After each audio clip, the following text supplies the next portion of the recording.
तो बच्चों ने बहुत छोटे छोटे बालकों ने, बेटियों ने, पतंजलि विश्वविद्यालय गुरुकुलम आचार्य कुलम के बच्चों ने जो श्रद्धेय आचार्य श्री का कर्ममय पुरुषार्थमय परमार्थमय जीवन है, और इस श्रावण माह में ही जब जड़ी बूटियाँ अपने यौवन पर होती हैं, उसी समय भगवान ने श्रद्धेय आचार्य श्री का अवतरण इस धरा पर किया।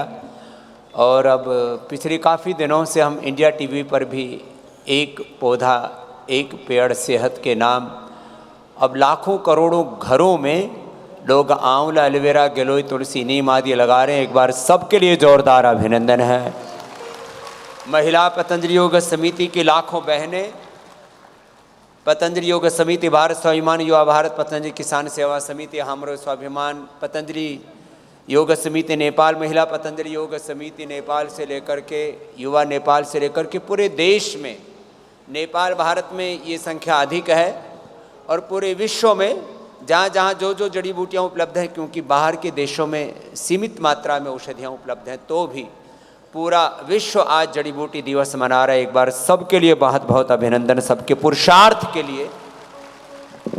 पूज्य आचार्य श्री ने कहा है बार बार कि जड़ी बूटियाँ लगाने से उनके चित्त को प्रसन्नता मिलती है, इस धरती माँ को प्रसन्नता मिलती है। और हमारे भी पूज्य सन्यासी भाई बहनों ने पहाड़ पर जाकर के और बहुत पुरुषार्थ से सब भाई बहनों ने हजारों औषधीय और फलदार वृक्ष भी लगाए, उसके लिए भी बहुत बहुत अभिनंदन है। और आज तो ये पूरा उत्सव में वातावरण है, और मैंने जैसे कि अभी कहा था एक बार वाक्य, ये जो अभी जहाँ जड़ी बूटियों के लगाने का और धन्वंतरी जी का जो विशाल आप दृश्य देख रहे थे विशाल प्रतिमा के साथ, ये माला गांव है। माला गांव को पूज्य आचार्य श्री ने माला माल कर दिया है। वैसे तो उजड़ा हुआ गांव था, उसको बसा दिया है पूज्य आचार्य श्री ने। अब पूज्य आचार्य श्री जी जहाँ बसा देते हैं, फिर हम तो पीछे पीछे चले ही जाते हैं। पूज्य आचार्य श्री ने योग ग्राम निरामयम बसाया, वह आज विश्व का सबसे बड़ा नेचुरोपैथी का केंद्र बना। इसके लिए भी पूज्य आचार्य श्री को बहुत बहुत अभिनंदन।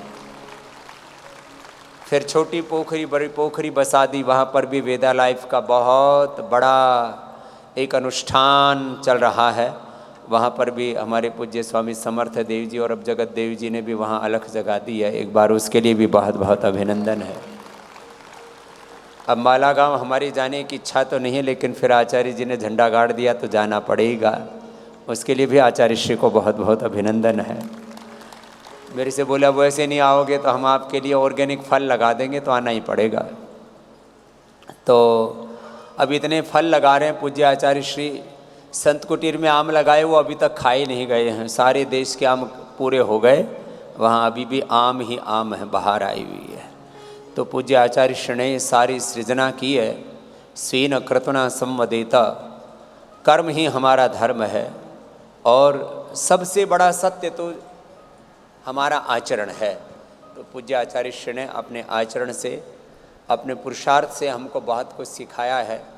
ऐसे एक सृजन धर्मा महापुरुष को उनकी रचनाशीलता के लिए, या आस्था वाले बालकों ने भी बहुत पुराने ज़माने के, आज से 30 साल पुराने ब्रह्मकल्प चिकित्सालय के फ़ोटो डाल रखे थे। मैं देखा जहाँ पर एक छोटी सी कोठड़ी थी, वहाँ पर एक पूरा नाम तो हमको पता नहीं उसका, लेकिन जब हम आए तो 20-25 किराएदार वहाँ कनखल में रहा करते थे उस आश्रम में। धीरे धीरे करके सबने बड़ी कृपा करके वहाँ से वो स्थान उपलब्ध करा दिया फिर हमको।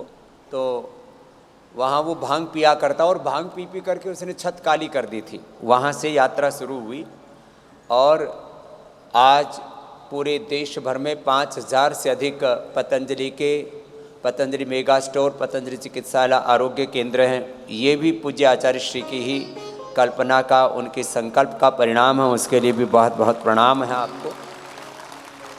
और ये अनुष्ठान कोई अभी पूरा नहीं हुआ है, अभी तो इसकी आधारशिला रखी गई है। जैसे मैंने अभी कहा था कि जब हमारे पास श्रेष्ठतम चिकित्सा व्यवस्था है ऋषियों की, योग आयुर्वेद की, प्राकृतिक चिकित्सा की, प्रकृति की, संस्कृति की, वेदों की, सनातन धर्म की, जब हमारे पास में श्रेष्ठतम चिकित्सा व्यवस्था है, श्रेष्ठतम शिक्षा व्यवस्था है, श्रेष्ठतम जीवन व्यवस्था है, परिवार व्यवस्था है, समाज व्यवस्था है, अर्थ व्यवस्था है, कृषि व्यवस्था है, कर व्यवस्था है, राज्य व्यवस्था है, योग व्यवस्था है, युग व्यवस्था है। ये योग धर्म, सनातन धर्म ही युग धर्म। तो जब हमारे पास श्रेष्ठतम है, अलग अलग संदर्भों में पूरी दुनिया से भी हम बहुत कुछ सीख सकते हैं, लेकिन जो मूल तत्व हैं जीवन के और जगत के, वो हमें अपने पूर्वजों से प्राप्त हुए। उन पूर्वजों से प्राप्त अपने सनातन सांस्कृतिक शाश्वत तत्वों को अपने जीवन में आत्मसात करके इस जगत के कल्याण के लिए पूज्य आचार्य श्री ने 50 वर्षों से अधिक तप किया है। अब हमको तो याद भी नहीं, अब 52वां है कि 51वां है, 52 हाँ 52 के हो चुके पूज्य आचार्य श्री। अब हमको तो अभी 25-30 के ही दिख रहे हैं। बायोलॉजिकल एज पूज्य आचार्य श्री की इतनी है और उतनी ही रहे, हमारी अपेक्षा है कि जो है सदा आप बाल ही वत ही रहें। हाँ, नाम ही बालकृष्ण है तो आप बूढ़े तो हो ही नहीं सकते। तो ऐसे आपका यह प्रेरणामय जीवन, कर्ममय जीवन, पुरुषार्थमय जीवन, निष्काम जीवन हम सब के लिए प्रेरणा है। आज पूरा पतंजलि परिवार 3 बजे उठ गया आचार्य जी सब बालक। आज हम 2:30 बजे उठे, फिर देखा तो पौनी 3 ही बजे घंटी बज गई। तो मैंने कहा आज तो कुछ जल्दी सुबह हो गई है सब जगह। हमने तो सोचा हम ही जल्दी उठें। तो पतंजलि गुरुकुलम, आचार्य कुलम, पतंजलि विश्वविद्यालय, Patanjali Ayurveda college, BNYS college, तमाम पतंजलि के, भारतीय शिक्षा बोर्ड के शिक्षा के और चिकित्सा के अनुष्ठान, पतंजलि वेलनेस योगग्राम निरामयम से लेकर के जो यहाँ उपस्थित हैं और जो यहाँ उपस्थित नहीं हैं, उन कोटि कोटि जनों की ओर से श्रद्धेय आचार्य श्री को जीवन के 52 वसंत और श्रावण पूरा करने पर बहुत बहुत अभिनंदन है। ये तो सावन है ना।